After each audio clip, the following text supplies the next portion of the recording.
A recent High Court order declared that education authorities in the Northwest are in breach of their constitutional duties regarding cases of sexual assault at a primary school. They've now been ordered to investigate the allegations of 2 minors by a school caretaker.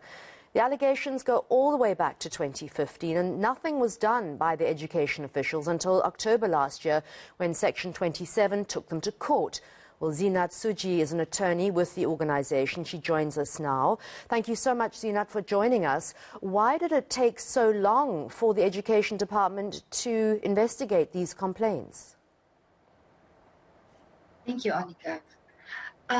This, as you said, this matter has been going on since 2015.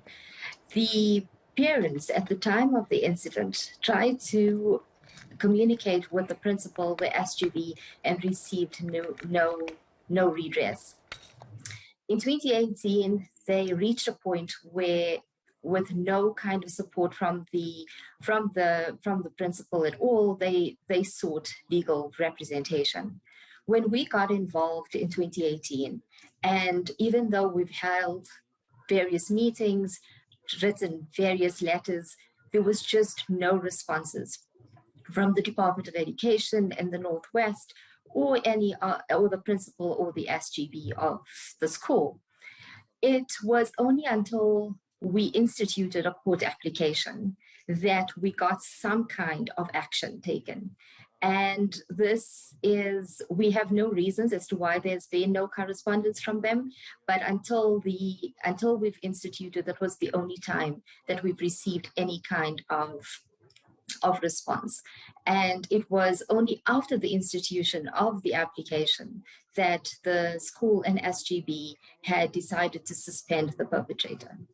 Is the caretaker still working at the school, and the principal the same from 2015? Because obviously one would expect them to be removed pending an inquiry so that there was no interference with any witnesses.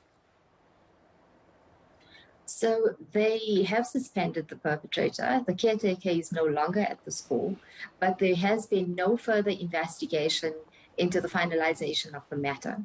The Department of Education has not done anything. The principal remains the same. The SGB apparently it's a new SGB that has been elected post the institution of our application. But there's been... So the principal is well aware of all of the correspondence that he's received from our officers, from the parents, when the incident took place, and the parents' attempts to get something done by the principal. So he is aware of this. Despite all of this, at this point, we are just hoping that a full investigation will take place. Were any reasons given by the Education Department in opposing, I presume, for not investigating this? And what is going to be done in terms of redress for the possible victims? So the Department of Education has filed a notice to abide. And because it's not opposed, we took the order last week.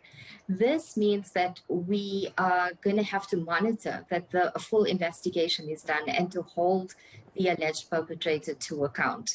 And I think that the importance of this is to ensure that education officials actually carry out their constitutional and statutory and common law duties in cases of sexual violence. Zinat, I'm interested to know, only because of the kind of agency that money brings one in this world, were these children of working class parents who had little voice? Because I can't imagine happening this in an expensive fee-paying private school. No, yes. So they are a family living in a rural school in the Northwest. And I think that it's a very under-resourced school, together with, and they're not being given the attention that a learner that's been attending a private school would receive. Thank you, Zinat. It makes you wonder how many other cases there are out there that probably need some intervention. Thank you so much. That was Section 27's Zinat Suji.